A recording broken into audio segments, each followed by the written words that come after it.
En el año 752 después de Cristo, médicos chinos registraron una planta que aliviaba el dolor sin necesidad de opio. Pacientes con cáncer terminal que habían agotado todos los tratamientos encontraron alivio en una planta que crecía silvestre en toda Asia. Durante 1200 años, funcionó. Luego, en 1970, desapareció de la medicina estadounidense de la noche a la mañana. El mismo alquioide que la hacía efectiva la convirtió en ilegal. Hoy, el mercado mundial de analgésicos genera más de $80.000 millones anuales, recetando opioides que matan a 100.000 estadounidenses cada año, mientras que esta planta permanece prohibida, clasificada junto con la heroína, inaccesible incluso para la investigación. Esto es Coridis. La guerra para erradicarla revela lo que sucede cuando la naturaleza ofrece un alivio que las compañías farmacéuticas no pueden patentar. Bienvenidos a las raíces de la naturaleza. La historia comienza en la dinastía Tang. Los médicos del emperador Huanzong compilaron la nueva materia médica, documentando miles de plantas medicinales. Entre ellas se encontraba Yanushuo, una pequeña raíz tuberosa con tallos huecos y delicadas flores púrpuras. El nombre se traduce como tubérculo extranjero bárbaro, lo que sugiere que llegó a China a través de la ruta de la seda desde Siberia. Los médicos lo recetaban para una sola cosa, dolor, no una leve molestia. Dolor profundo, crónico e insoportable. Cólicos menstruales que dejaban a las mujeres postradas en cama. Dolor abdominal que retorcía las entrañas.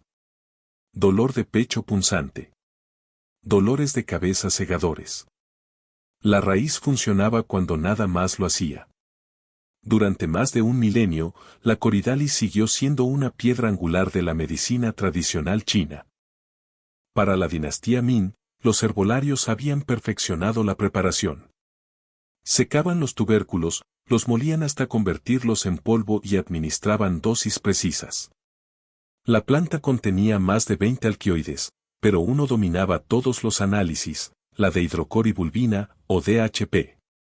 En 1964, científicos chinos aislaron la DHP y comenzaron a realizar pruebas sistemáticas.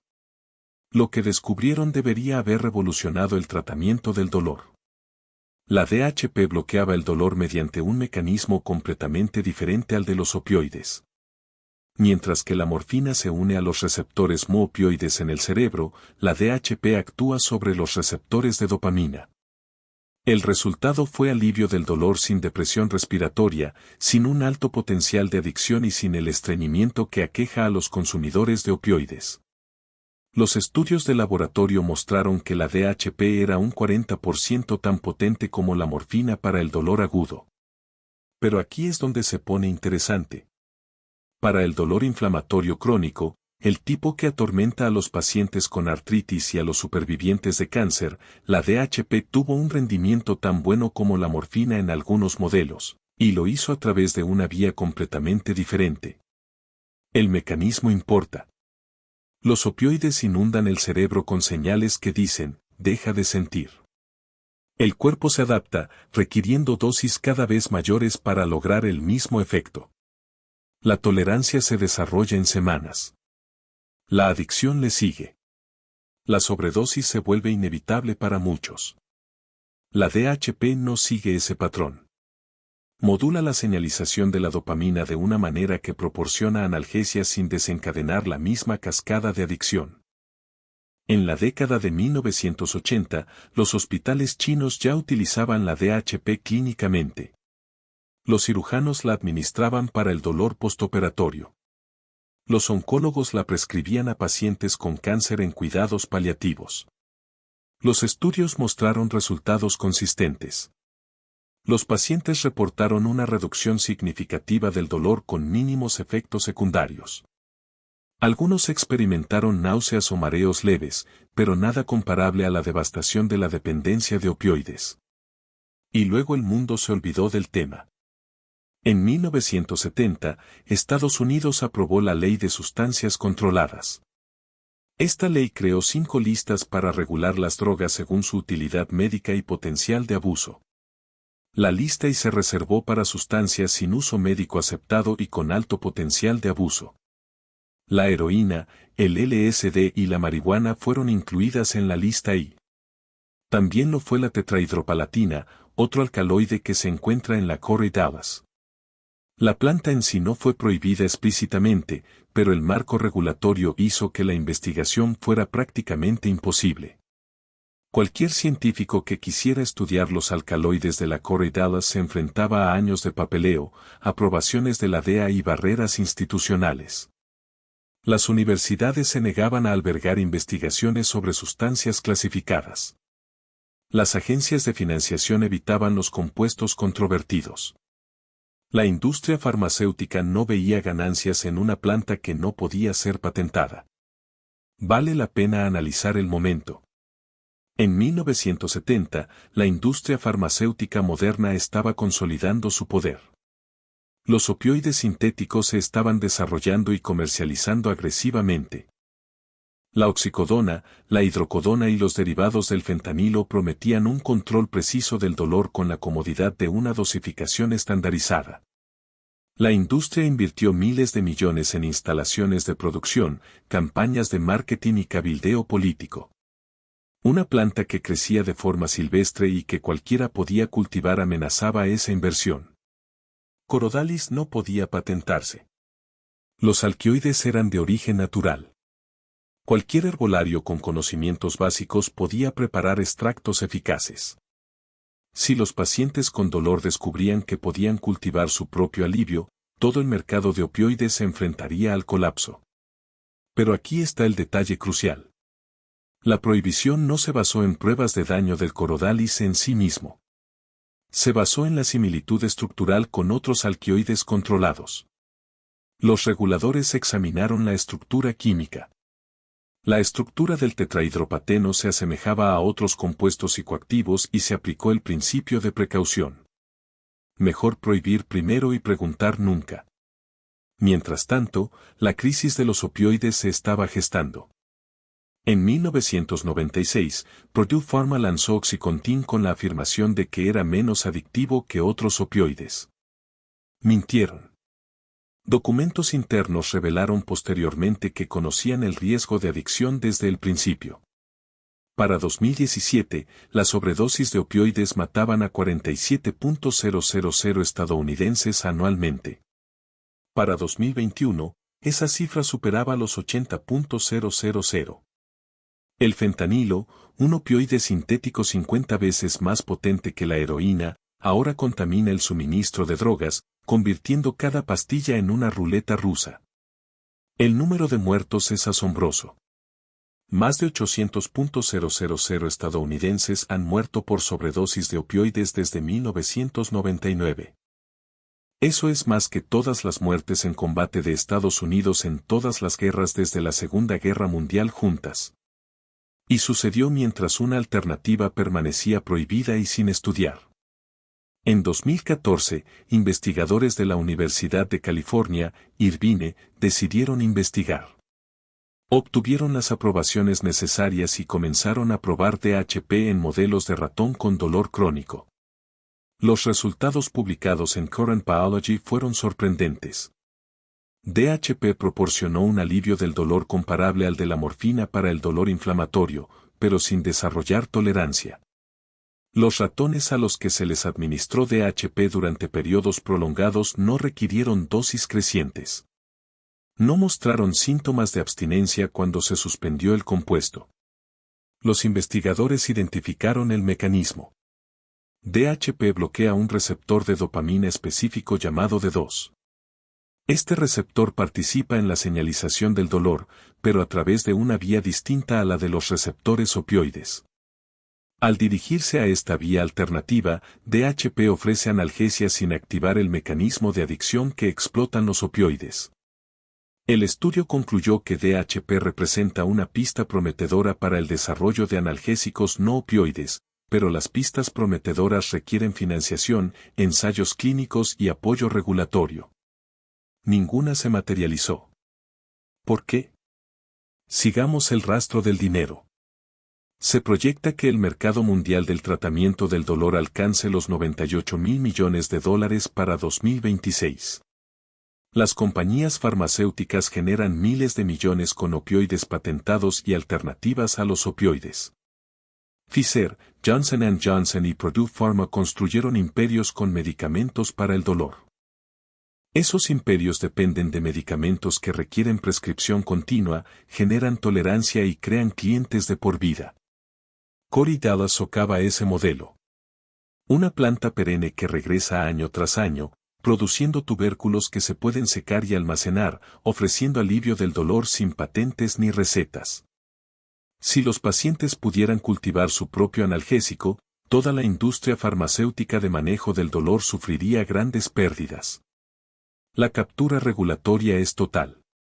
La FDA aprueba opioides sintéticos con un potencial de adicción conocido, mientras que las alternativas naturales permanecen en la lista 1. La DEA hace cumplir leyes escritas cuando la investigación sobre Corodalis fue descartada como herboristería marginal y el lobby farmacéutico se asegura de que cualquier intento de reclasificar o estudiar estos compuestos enfrente una oposición inmediata, pero la planta no ha desaparecido en China. Corodalis sigue estando ampliamente disponible. Los practicantes de medicina tradicional prescriben Yanuso para el dolor menstrual, los cólicos digestivos y afecciones crónicas. Los pacientes compran los tubérculos secos en herboristerías sin receta. El costo es mínimo. Su eficacia está documentada en siglos de uso. En Estados Unidos, Corodalis existe en un área legal gris. La planta entera no está explícitamente prohibida. Puedes comprar suplementos de extracto de Corodalis en línea, comercializados cuidadosamente para evitar afirmaciones médicas. Las empresas los etiquetan como hierbas tradicionales, no como analgésicos. Incluyen avisos legales que indican que el producto no está destinado a tratar ni curar ninguna enfermedad. Es una ficción legal que permite el acceso sin infringir las regulaciones. Pero aquí está el problema. Sin una investigación adecuada, sin ensayos clínicos, sin pautas de dosificación estandarizadas, los pacientes se ven obligados a adivinar cuánto tomar, qué preparación es la más efectiva y cómo interactúa con otros medicamentos. Las respuestas existen en la literatura médica china, pero los médicos estadounidenses no reciben capacitación sobre estas preparaciones. El seguro no las cubre. La comunidad médica las descarta como remedios populares sin fundamento científico. Así, los pacientes sufren. Toman opioides hasta que la tolerancia los vuelve ineficaces. Aumentan las dosis hasta que se vuelve adicto. Recurren a suministros ilícitos cuando se les acaban las recetas. Sufren sobredosis de pastillas adulteradas con fentanilo compradas a desconocidos. Y mientras tanto, una planta que podría ofrecer alivio crece en jardines, ignorada y olvidada. La ciencia es clara. El DHP funciona. Funciona a través de un mecanismo diferente al de los opioides. No produce la misma cascada de adicción. Merece una investigación clínica rigurosa. Pero la investigación requiere valentía. Requiere investigadores dispuestos a luchar por las licencias de la DEA. Requiere agencias de financiación dispuestas a apoyar compuestos controvertidos. Requiere compañías farmacéuticas dispuestas a desarrollar medicamentos que no puedan patentar en exclusiva. Y requiere reguladores dispuestos a admitir que la guerra contra las drogas. Un medicamento potencialmente salvador. Ninguna de esas fuerzas está alineada. El sistema está diseñado para mantener el statu quo. Los opioides sintéticos fluyen libremente porque generan ganancias. Las alternativas naturales permanecen ocultas porque amenazan esas ganancias. Corey Dallas no es una cura milagrosa. No resolverá la crisis de los opioides por sí solo. Pero representa algo peligroso para la industria farmacéutica. Prueba de que existe un alivio efectivo del dolor fuera de su control. Prueba de que las plantas desarrollaron compuestos moduladores del dolor mucho antes de que los químicos sintetizaran derivados de la morfina. Prueba de que la medicina descentralizada no patentable puede funcionar. Henry Biche, el médico que fue pionero en la investigación del dolor, dijo una vez que el dolor es lo que el paciente dice que es. Según esa medida, millones de estadounidenses están sufriendo innecesariamente. Se les dice que las únicas opciones son los opioides con efectos secundarios devastadores o el dolor sin alivio. Mientras tanto, una alternativa permanece prohibida, no porque sea peligrosa, sino porque es demasiado accesible. La FDA aprobó Oxycontin basándose en un solo estudio que siguió a los pacientes durante menos de un año. Aprobaron los parches de fentanilo para el dolor crónico a pesar de la evidencia de que crean dependencia. Permitieron que las compañías farmacéuticas comercializaran agresivamente opioides entre los médicos, lo que provocó una sobreprescripción y una adicción generalizada. Pero se niegan a reconsiderar el uso de Coralis porque carece de ensayos clínicos exhaustivos. Ensayos que no pueden realizarse debido a las barreras regulatorias que imponen. Es un círculo vicioso de prohibición. La planta no puede estudiarse porque está clasificada como peligrosa. Sigue clasificada como peligrosa porque no se ha estudiado. Y mientras los burócratas debaten, la gente muere. Corodalis no se ha extinguido. Crece en jardines desde Oregón hasta Virginia. Los herbolarios la cultivan discretamente. Las comunidades en línea comparten métodos de preparación. El conocimiento persiste en los espacios entre la ley y la aplicación de la ley, mantenido vivo por personas que se niegan a aceptar que el alivio del dolor deba costar miles de dólares y poner en riesgo sus vidas.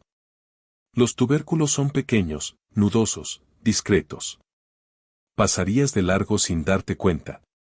Pero dentro de esas raíces hay alquioides refinados por millones de años de evolución, compuestos que interactúan con la neurología humana de maneras que los químicos apenas comienzan a comprender.